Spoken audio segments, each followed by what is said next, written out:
하나님을 향한 아름다운 고백, 시편 필사를 통한 기도 배우기. 오늘은 시편 51편 회개와 회복의 간구 기도가 되겠습니다. 시편 51편은 참회시에 속하는데요. 왜 참회시냐면 시편 51편은 배경을 밝히고 있습니다. 다윗이 밧세바와 동침한 후 선지자 나단이 다윗에게 왔을 때의 배경. 이 밧세바는 다윗의 부인이 아닙니다. 다윗의 부하였던 우리아 장군의 부인이었던 밧세바를, 남의 여자를 자기가 강제적으로 동침한 후 선지자 나단이 회개를 통해 다시 한번 다윗이 하나님 앞에 회개해야 되겠다라고 마음을 결단하는 그 배경을 가지고 있습니다. 성경에서는 사무엘하 11장을 보시면 되고요. 흉악한 범죄를 범한 후에 다윗이 회개하며 지은 시이기 때문에 참회시가 되겠습니다. 내용의 구성은 죄를 고백하고 시인하고 심령의 신앙 갱신을 간구하고 마지막 회복의 은혜 체험을 위해서 서원하는 부분이 마지막 부분입니다.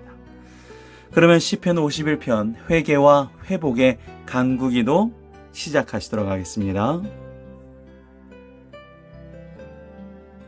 하나님이여, 주의 인자를 따라 내게 은혜를 베푸시며 주의 많은 긍휼을 따라 내 죄악을 지워주소서. 가장 중요한 시편 51편에는 이거죠. 내 죄악을 지워주소서.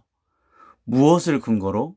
주의 인자를 따라 내게 은혜를 베푸시며 주님의 자비하심을 통해서 내게 긍휼함을 베풀어 주시며 불쌍히 여겨 주시며 주의 많은 긍휼에 따라 주님의 사랑하심을 따라인데, 이 주의 많은 긍휼에 따라가 무슨 뜻을 가지고 있냐면 원어로 자궁 안에 태아를 향한 산모의 정말 따뜻한 사랑이에요. 예를 들어서 뱃속에 내 아이가 뭔가 문제가 있으면 아우, 내 뱃속에 아이 때문에 내 몸이 아프다 이렇게 생각하는 산모가 없습니다. 내 뱃속에 있는 아이가 어떻게든지 건강하기 위해서 당신의 목숨까지 내어주시는 게 바로 산모거든요. 그 주의 많은 긍휼을 따라 내 죄악을 지워달라고 얘기하고 있습니다. 2절입니다. 나의 죄악을 말갈케 씻으시며, 여기서 말갈케는 하르페라는 원어고요. 완전히 씻으시며 나의 죄를 깨끗이 제하소서. 이 반복되는 죄에서 깨끗이 완전히 벗어날 수 있도록 하여 주시옵소서. 이게 모든 우리 그리스도인들이 사실 너무나 갈망하는 거죠. 똑같은 죄에, 반복적인 죄에 또 빠지고 또 빠질 때마다 얼마나 절망스럽습니까? 그러다 보면 도리어 주님을 떠납니다. 못 견디겠다, 그 죄책감. 근데 그런 것이 아니라 하나님 깨끗이 하여 주시옵소서. 물은 나는 내 죄가를 아오니 내 죄가 항상 내 앞에 있나이다. 3절이 그 2절 후반부를 이제 다시금 풀이한 거죠.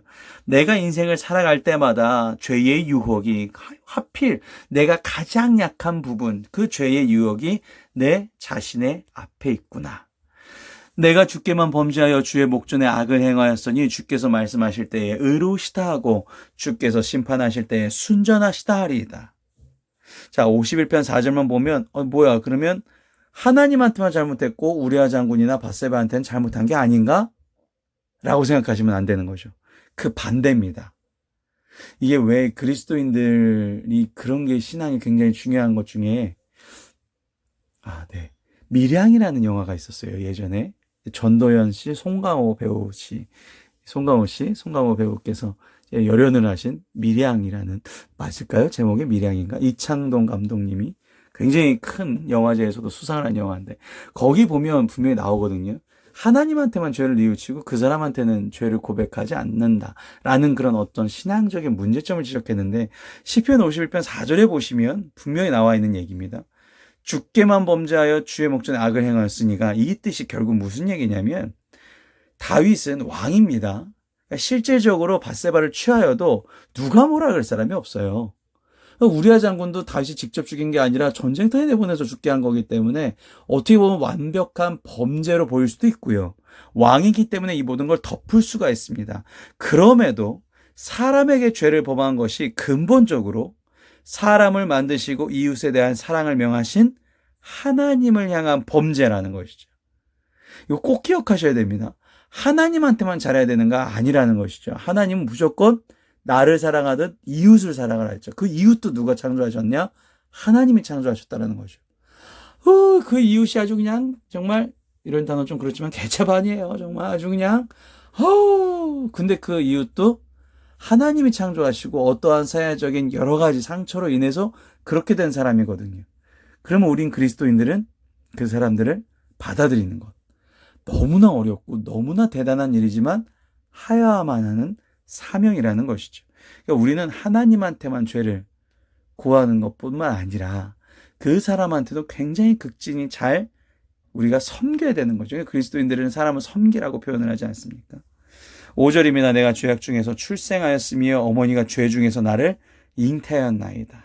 인간이 태어날 때부터 죄악된 본성, 그 약한 부분, 인간의 한계성을 고백하고 있습니다. 보소서 주께서는 중심이 진실함을 원하시오니 내게 지혜를 은밀히 가르치시리이다. 자, 여기서 중심이 진실함이라는 단어를 다시 한번 보시면서 꼭 기억하시기 바랍니다. 뒤에 이제 이어지는 예배에 관련된 얘기와 여기가 이제 이어지거든요. 중심이 진실함. 자, 그 하나님께서 나에게 은밀하게 지혜를 가르쳐 주시는데 이 지혜는 내가 이 어두움에서 밝혀주는 빛 같은 존재예요. 근데 이 지혜가 내가 뭔가 공부를 한다고 깨달아지는 것이 아니라 하나님께서 주셔야 되는 것이죠. 7절 보시겠습니다. 우슬초로 나를 정결하게 하소서. 내가 정하리다. 나의 죄를 씻어주소서. 내가 눈보다 희리이다. 우슬초가 뭐길래 내가 정결케 되는가? 우슬초는 스펀지처럼 액체를 흡수하는 식물입니다. 그러니까 붓이라고 보시면 되는데 이 붓이 그 당시엔 붓을 만들 수가 없으니 우슬초 식물로 붓처럼 표현했다라는 거예요. 그래서 6월절에 문지방에 피를 바를 때도 이것을 사용했습니다. 출애굽기 12장에 보시면 문둥병자의 정결 의식에도 이 우슬초를 사용했거든요. 실제로 다윗이 밧세와 이 죄악을 저지른 후에 문둥병을 앓지 않았나라고 추측하고 있어요. 너무나 고통스러운 병을 겪게 되었다라는 것이죠. 우슬초로 나를 깨끗하게 정결하게 하여 주시옵소서. 내게 즐겁고 기쁜 소리를 들려주시사 주께서 꺾으신 뼈들도 즐거워하게 하소서. 이게 뭐 즐겁고 기쁜 얘기가 나오니까 좋은 얘기인가 하실 수가 있는데 한글로 그렇지만 원어로 보면 굉장히 잔인한 얘기들입니다. 지금 다윗이 뼈를 꺾어지는 고통 속에 있다라는 거거든요. 뼈가 꺾어지는 고통. 얼마나 이 골절의 고통이 얼마나 무섭습니까? 근데 이게 결국에는 즐겁고 기쁜 소리를 들려주시사. 그러니까 죄책감으로 인해서 뼈를 깎는 고통을 겪고 있는데 이 죄사함의 은총을 간구하는 기도인 거죠. 이 죄책감이라는 게 되게 무섭죠. 내가 죄를 진 거를 내가 깨달은 순간. 그러니까 악인들은요, 자기의 죄를 깨달은 거를 모르려고 일부러 화내고 일부러 더 악하게 하죠. 왜냐하면 그 죄책감이 나를 굉장히 힘들게 하거든요. 악인들은 그 죄책감에서 벗어나기 위해서 도리어 더 큰 악을 저지르게 되는 것이고, 막 내가 뭐가 죄가 있냐라고 계속적으로 이제 변호를 스스로 합리화를 하죠. 하지만 정말 이 하나님을 닮은 우리 그리스도인들은 죄책감이라는 게 굉장히 큰 고통입니다. 이것을 벗어나게 해달라고 죄사함을 은총을 베풀어 주시옵소서. 9절 그래서 주의 얼굴을 내 죄에서 돌이키시고, 그러니까 은혜를 베풀어 주신다라고 할 때 주의 얼굴을 많이 표현하거든요. 내 죄악을 모든 죄악을 지어주소서.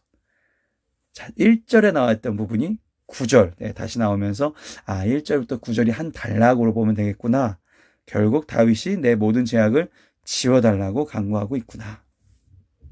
아니 지가 죄를 저질렀으면 받아야지. 죄의 고통을 받아야지. 어떻게 하나님 앞에 제 죄의 대가를 치르겠습니다. 이렇게 얘기해야지. 어떻게 지워달라 그러느냐. 그 죄의 대가를 그대로 받으면요. 너무나 무서우실 겁니다. 정말 있는 그대로 내 죄에 있는 고통. 하나님이 이걸 이제 우리가 보통 체험하신 분들은 한번 치셨다라고 표현을 하거든요. 저도 한번 치신 적이 있으신데 그 감히 감당할 수가 없습니다. 이 사람이 미워하고 사람이 욕하고 사람이 때리는 고통에 비할 바가 아니었거든요.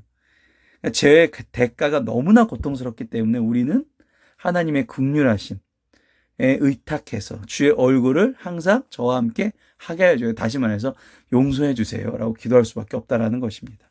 자, 1절부터 9절까지 한 단락이었고요. 10절부터 12절 심령의 신앙 갱신을 보시겠습니다. 하나님이여 내 속에 정한 마음을 창조하시고 내 안에 정직한 영을 새롭게 하소서. 창조 새롭게 하소서가 나왔습니다. 결국 사람 안에는요, 내 스스로의 죄를 용서할 수 있는 능력과 새로운 삶을 살아갈 수 있는 가능성을 그냥 발견할 수 없다. 세상에는요, 당신 안에 해답이 다 있습니다. 당신의 힘으로 할 수 있습니다. 아닙니다. 거짓말입니다. 결코 그렇게 안 됩니다. 그 인문학 가르치시고 뭐 여러 가지를 막 지혜가 충만한 가르치시는 분들 보세요. 삶을 솔직히 들여다보세요. 완벽해질 수가 없습니다. 완벽해질 수가 없어요. 네. 왜냐면 본성적 죄인이라고 성경에 나와 있기 때문에 그렇습니다. 약한 부분이 있어요. 우리가 막 대단한 정치인이야, 훌륭한 지적인 시인 정말 분이야, 죄가 다 있습니다. 드러나지 않아서 그렇지 죄가 다 있어요. 목사 뭐 없을 것 같습니까? 다 있습니다. 그 본성적 죄가 다 있어요. 약한 부분이 있다는 것이죠. 네. 그래서 항상 우리는 하나님의 의지에서 심령이 성령님을 통해서 새롭게 창조되는 것을 경험할 수밖에 없는 것이죠. 그래야만 정직하게 살아갈 수 있다. 11절 나를 주 앞에서 쫓아내지 마시며, 이게 이제 주님과 교제를 멈추게 하지 마시며 라는 말과 똑같죠. 주님의 성령을 내게서 거두지 마소서. 네. 구약시대에 주의 성령이 나왔습니다. 이걸 다윗이 어떻게 아느냐라고 보실 수가 있는데, 이 다윗이 선임자가 사울이지 않습니까? 사수라고도 보통 표현하죠. 다윗 전 왕이 사울 왕이었는데, 사울 왕이요, 악한 순간만 있는 게 아닙니다. 사무엘상 10장 10절에 보시면 성령의 임재로 인해서 예언도 해요. 그렇죠. 그런데 범죄를 하죠. 하나님의 길에서 하나님의 계획하심 속에서 벗어났다는 얘기예요. 그러니까 그 성령을 하나님께서 거두어 버리시니까 결국 사울은 악이 그를 지배하는 상태가 되었다. 이게 사무엘상 16장에 뒤에 나오거든요. 그러니까 이걸 보고 다윗이 깨달은 거죠. 성령이라는 게 있구나.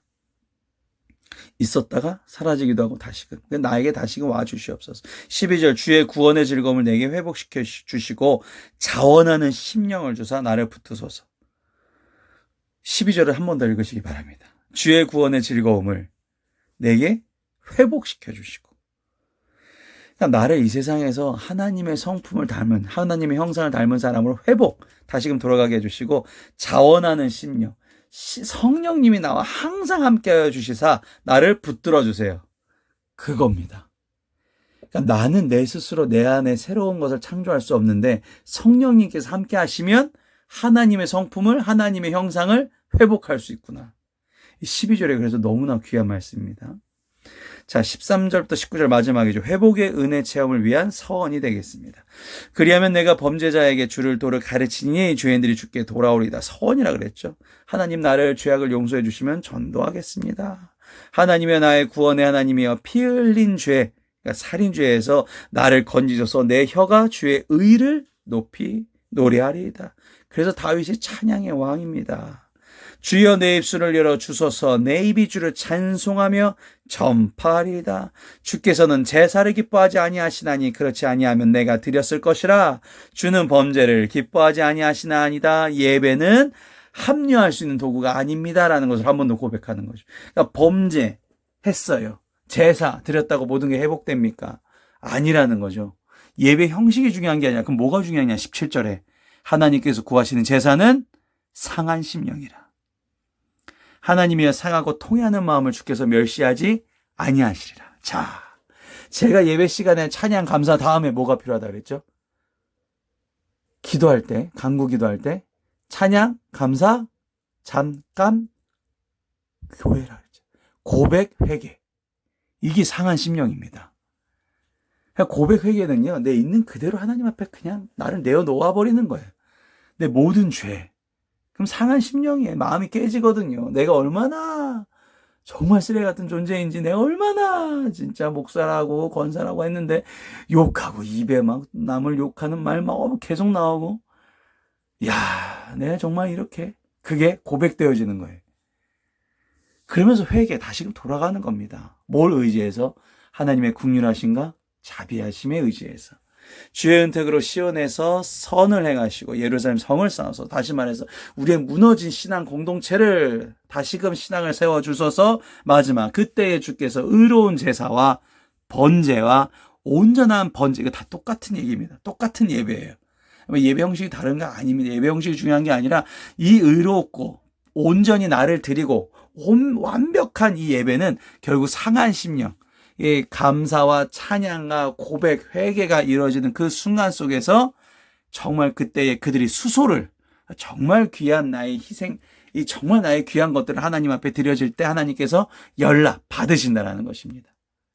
오늘도 시편 51편 보셨습니다. 심판자이신 하나님께 드리는 기도로 오늘 기도하시겠습니다. 전능하신 하나님 아버지, 죄인이 주님 앞에 고백할 수 있음에 감사드립니다. 제가 주님 앞에서 죄가 있음에도 불구하고 그 죄를 들키지 않기 위하여 더욱 악의 형상으로 살아가지 않았나 되돌아봅니다. 주님께서 다 알고 계시니 숨길 수가 없습니다.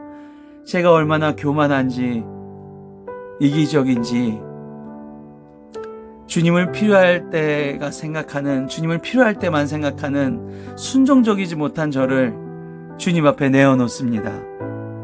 용서하여 주시옵소서. 주님의 형상으로 회복시켜 주시옵소서. 주의 영광을 밝히 드러낼 수 있는 삶이 되게 하여 주시옵소서. 이 시간 저를 주님의 손으로 만져주실 줄 믿사와 사랑과 은혜가 충만하신 예수님의 이름으로 기도드렸사옵나이다. 아멘.